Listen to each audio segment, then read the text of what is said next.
In this video, I'm going to talk about my experiences with the Dirk Gently Netflix series and the video I made about it. It's going to get a little dark. I don't mean for it to ruin the show for the people who like it, but I have a feeling it probably could. This video isn't so much about the show as it is about how the show was ruined for me by a combination of the circumstances under which the show abruptly ended, which you've probably heard about, and the harassment I received for the way I talked about it. Harassment I perceived as stemming from my failures as a writer and an editor, and have tried to use as lessons to improve the videos I've made since. So that's what this video is about. 4 years ago, I made a video comparing the then newly released Dirk Gently Netflix series with the first TV adaptation of the story that I'd fallen in love with as a kid. It seemed like a good idea for a video, since everyone was talking about the new show and nobody seemed to know about the old show.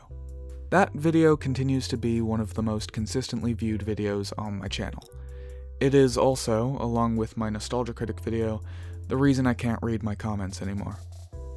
I know this video most likely isn't going to do anything to help that, but I feel like if a video I made when I was 17 is going to continue to be the way that people are introduced to me, as well as it looks like the first video people go to after finding out about the Dirk Gently Netflix show, then I want a fuller account on the record. I made that video shortly after the first season of New Dirk Gently had been released. Infamously, I keep coming back to the point that Dirk, as a character, annoyed me. Rewatching the video, I think this is mostly a presentation problem. I could have said it once and left it alone, but I made it a running gag. Might have made the video funnier, but I don't really prioritize that often anymore, and I was never going to say anything funnier than the Dan and Phil thing anyway. That's not Dirk! That's Dan and Phil! Both of them! At the same time! Not to mention that it's just mean. I thought that that was what I was supposed to be doing as a YouTube reviewer. That was the kind of thing people I watched did. That was what was funny. But it sucks, and I don't like it, and I don't stand by it. The other glaring bad presentation choice I made in the name of comedy was my transitions. Transitions are boring, so to spice things up, I shook my head around before recording each one so that I'd get dizzy and sound silly. Yeah, that's why they sound like that.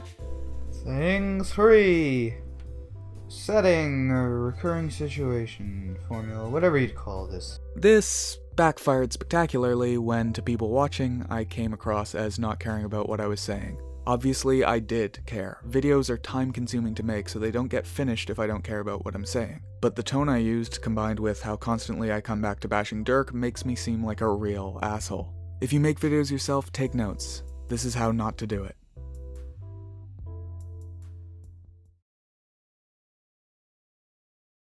A while after I released this video, the show would get a second season. In between, I stumbled into a bad decision, that being to become invested in Max Landis, the creator and writer of the show. I watched his YouTube videos. Lots of his YouTube videos. I watched American Ultra and Chronicle. I watched his Superman video and thought, oh, he's right, Superman is pretty cool, and then I read his Superman comic. I ingrained his screenwriting advice into my head. And when that second season of Dirk Gently came out, I watched not just as a fan of the original Dirk Gently, but as a fan of Max Landis's work. He was then accused by many victims and former colleagues of being, quote, a serial rapist, gaslighter, and physical and psychological abuser. Chronicle's director Josh Trank revealed that he'd banned Landis from visiting principal photography. Quote, one woman alleged that he held her down and raped her. She also said that Landis would deliberately humiliate her because he wanted to have sex with her while she was crying. Another accusation said that, quote, the most fucked up thing was that he cheated on a girl who he also gave a crippling social anxiety, self-loathing, body dysmorphia, eating disorder to. This last accusation was leveled by Max Landis himself in a 2013 interview. I felt betrayed by the time I'd spent with Landis's work. I'd been planning to write a video on the second season of the show. I had plenty to say. I'd warmed to Sam Barnett's performance. I liked him a lot now, and hoped to make amends with the people I upset by being so down on him the first time around. I also, as it happens, thought the season itself, which was critically acclaimed, slowly spiraled towards the worst piece of television I'd ever put myself through. But suddenly all of that became kind of irrelevant when the show was cancelled for obvious reasons, so my video on the second season instead became a pinned comment. People have replied to that pinned comment telling me to separate the art from the artist. Okay, Max Landis is a fucking monster, and separate from that, his show ended on the most self-indulgent, cringe-inducing, and straight-up boring waste of time I've ever seen. And it has nowhere else to go. That's how that story ends forever now. But I don't really give a shit. To be clear, what I mean is that I don't care anymore that I didn't like it, not that I don't care about it being over. I'm sorry that it's over for the people who wanted more, and if Lannis had been replaced and the show had kept going, I'm sure it could have won me back over. I'm not here to soapbox my opinion on a dead show. If you loved it, that's awesome, and I can see why. The performances are good, the production design and music and everything is good. I want to be clear that I'm mostly talking about my Max Landis hang-up because of how it relates to people continuing to berate me over my video, not because I think it makes the show irredeemable, and not to ruin it for people with a different experience of it to mine. I just want to fully articulate where I'm coming from when I ask you all very nicely to please stop telling me you want me dead because of the video I made about Dirk Gently. The fact that it disappointed me isn't something that I feel the need to use my platform to raise up. I'm making this video because every time I open YouTube on my phone, someone makes me feel like shit for a video I made 4 years ago about a show that I now associate with that time I accidentally idolized Max Landis for a while and it really fucked me up. And if I talk about that, I'm told to separate the art from the artist. Like a writer doesn't write using the same brain that houses his fucked up mindset. Like Dirk Gently isn't written in the same smarmy voice all of Max Landis' work is, making it inherently represent the persona he cultivated to make himself a role model and indoctrinate people like me. Like I shouldn't let revelations that deeply upset and hurt me affect how I talk about a show that I don't even like. I'm sick and tired of this video and what it does to me, how often it comes back to ruin my day. And despite all that, I'm still not able to let myself take it down, as much pain as it gives me, as much as I don't want to own it anymore, because I succeeded. I made a thumbnail and a title that get clicks about a topic people continue to give a shit about, and I continue to be rewarded for it by this stupid roulette I play every time I publish a video, a roulette I usually lose. I'm making this video because I want to feel okay about that video being out there.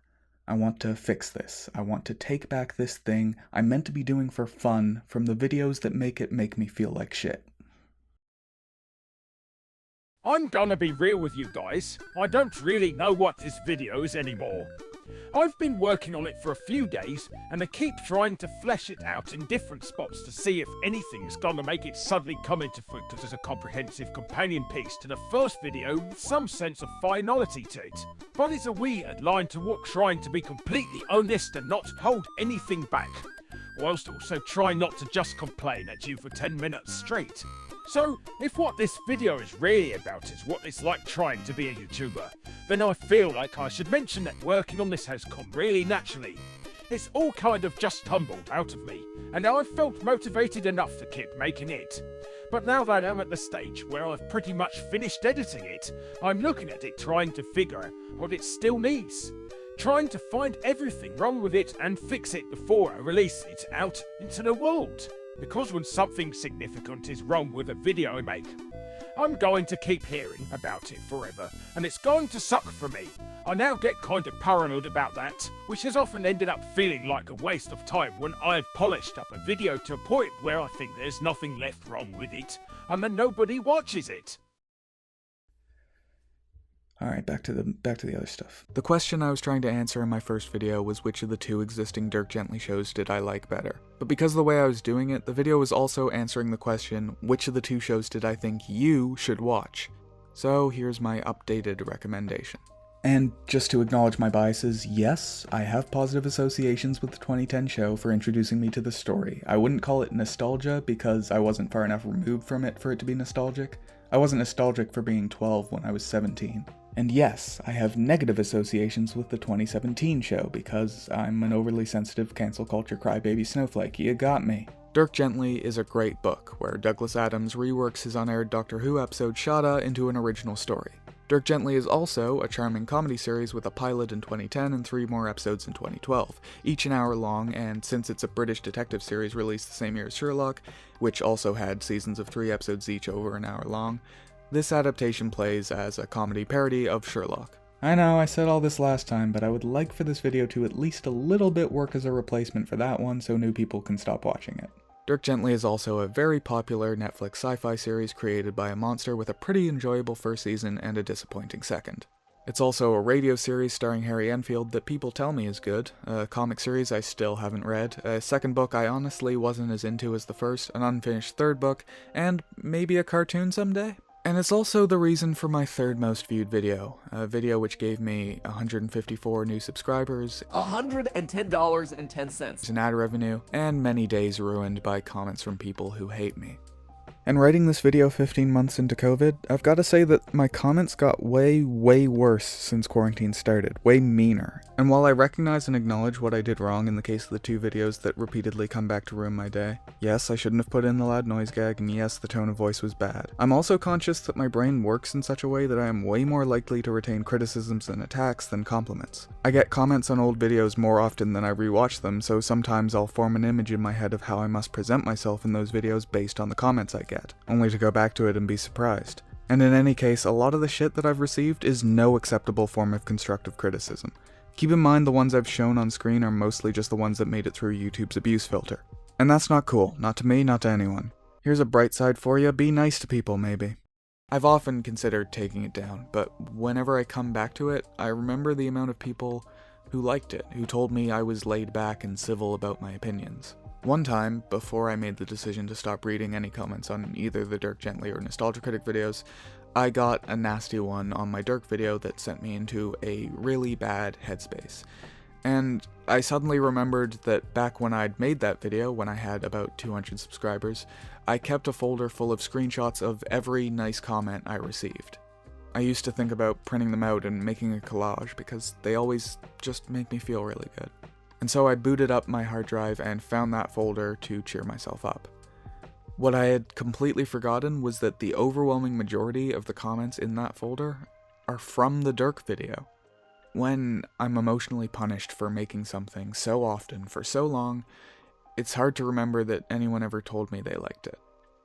I've several times tried to write videos about all this that I ended up abandoning because I don't really want to make this video. But it's gotten to a point where I feel like I need to. Because I'm tired of that video hanging over me. I'm tired of it representing me and people talking to me like nothing's happened in between then and now. YouTube is kind of fucked.